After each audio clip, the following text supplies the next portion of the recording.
Elə bir yer üzərində olan, elə bir canlı yoxdur ki, Allah onun ruzisini öz öhdəsinə götürməsin. Deməli, bizim ruzimizi Rəbbimiz öz öhdəsinə götürüb. Ona görə insanlar görürsə ki, ruziyə görə çox narahat olurlar. Halbuki axirət üçün narahat olmur. Elə ancaq fikirləşdiyi nədir?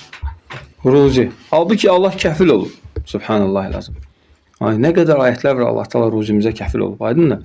Ona görə ruziyə görə insan harama düşməsin gərək.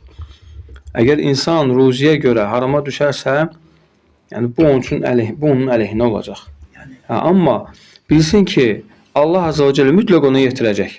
Heç vaxt arda qoymayacaq. İnnə ma'al usri yusra fə innə ma'al usri. Həqiqətən hər bir çətinlikdən sonra asanlıq gələr. Həqiqətən hər bir çətinlikdən sonra asanlıq gəlir ki, bir çətinlik iki asanlığa qalib gələ bilməz.